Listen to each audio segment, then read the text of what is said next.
Welcome to the deep dive. Today, we're really digging into something I think almost everyone feels at some point. That feeling of being completely stuck. hmm We're looking at the research behind what's called learned helplessness. hmm You know that feeling, right? Where you hit a wall and you just think, deep down, nothing I do actually matters. Yeah. Like, you can't change a bad situation. Well, this deep dive is for you. We want to get under the hood, look at the brain science, the thinking patterns. hmm What actually creates that feeling? That's right. Learned helplessness, or LH, it's basically a psychological state. It comes from being repeatedly exposed to, well, bad stuff, painful events you feel you can't control. And the key thing is this trio of problems it creates. There's the motivational one, you just lose the drive to even try. Uh-huh. Then the cognitive part, this belief sets in that what you do and what happens are totally disconnected.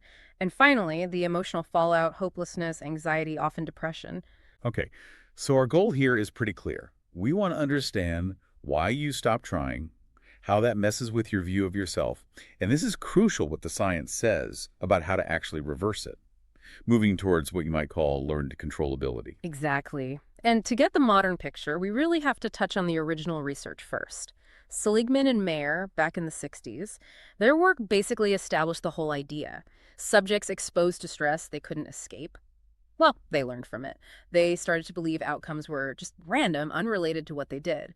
So later, even if there was an escape route, they'd just passively endure the stress. They had, in effect, learned helplessness. Okay, let's unpack this a bit, Yeah. because this is where it gets really interesting now with the newer neuroscience. It seems like the latest research has flipped that original idea, or at least refined it quite a bit. That's the big shift, yeah. It turns out passivity might not be something we have to learn.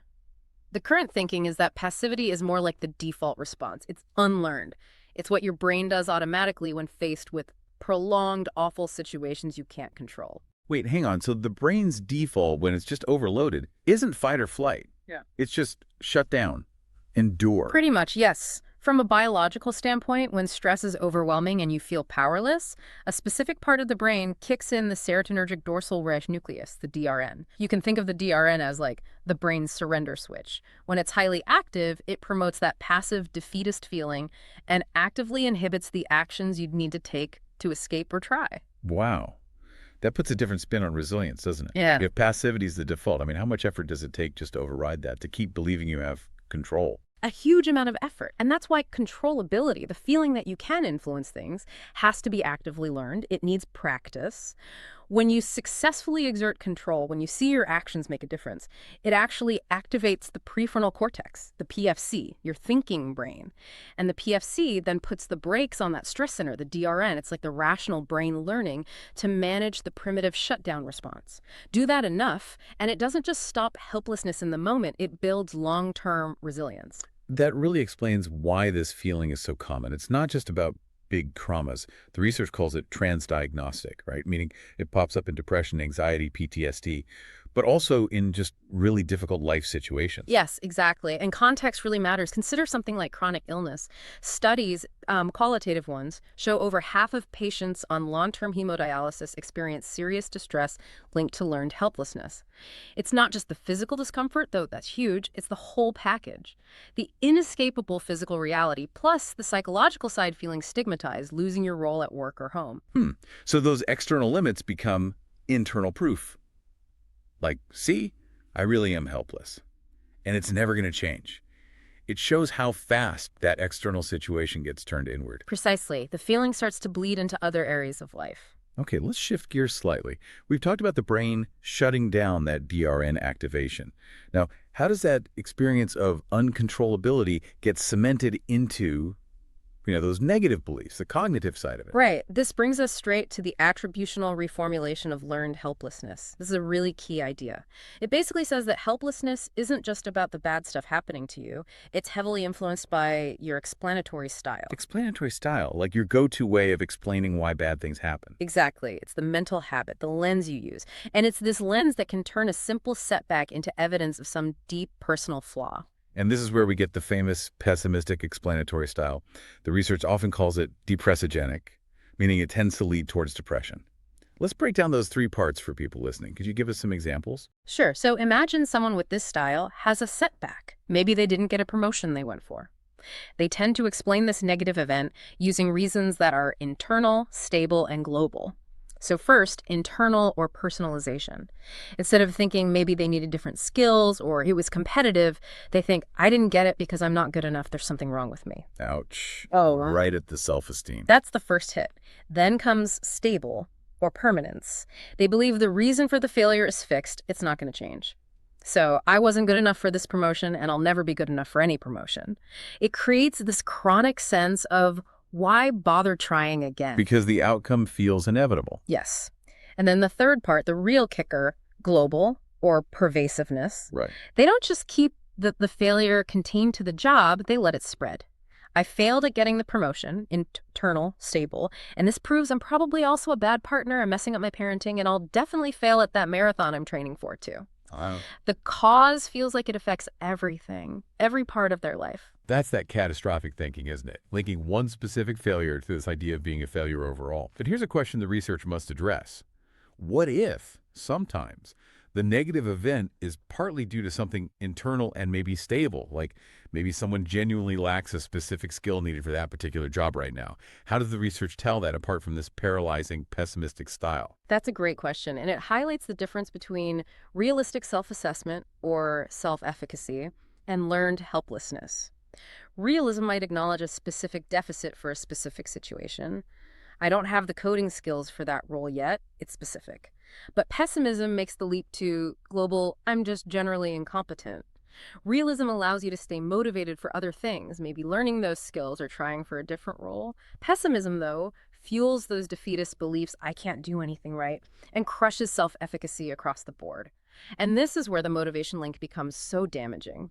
When that pessimistic style kicks in, failing at one important thing, maybe, say, sticking to a diet can cause this goal disengagement. And that feeling spills over. Suddenly you're less motivated for work, less likely to call friends back. It generalizes. Right. The motivational problem spreads, summed up by that thought. Why even try? And that generalized passivity, that biased way of looking at your own potential, is a major risk factor for emotional problems. It's like the ultimate internal sabotage cycle. Mm-hmm. But the good news, based on what you said about the brain, is that this can be changed, right? The PFC can learn to override the DRN, and that explanatory style is learned. So what does the research actually recommend? How do we move towards learned controllability? Yes, absolutely. The good news is this is very treatable. Evidence-based treatments focus squarely on dismantling that learned expectation that effort is useless. And the approach with the strongest evidence, overwhelmingly, is cognitive behavioral therapy, CBT. It targets both the faulty thinking and the lack of action. Okay, so it sounds like a two-pronged attack. You need to tackle the negative thought patterns, that explanatory style. Exactly. And you also need to sort of jumpstart the action mechanism again. Spot on. For the thinking patterns, we use specific techniques like attribution retraining, or AR. This is designed specifically to help you notice that internal stable global pattern and consciously shift towards external unstable and specific ways of explaining setbacks. The goal is what Seligman termed learned optimism. Basically, training your brain to see setbacks as temporary bumps in the road, often due to external factors or specific circumstances, not as reflections of permanent personal flaws. Then, for the motivation side, that passivity, the why try feeling, we use behavioral activation, or BA. BA is very direct. It involves planning and engaging in activities, even small ones, that are goal-directed or potentially rewarding. The sole purpose is to create new experiences, new evidence for your brain that your actions do have positive consequences. That effort can lead to reward or a sense of accomplishment. You have to rebuild that connection. That makes perfect sense. You have to actively show your brain that the world isn't always uncontrollable, one step at a time. Now, the research also points out something interesting, that helplessness isn't always the same. It can vary. That's right. Clinically, it's useful to distinguish between trait-like helplessness and state-like helplessness. Trait-like is more like the person's chronic baseline. They generally tend towards feeling hopeless and passive. It's a stable part of how they usually feel. Okay. State-like helplessness is more fleeting. It's that sudden wave of, I can't do this, that might hit during a therapy session or when facing an immediate challenge. It fluctuates. Do you treat those differently? You need approaches for both.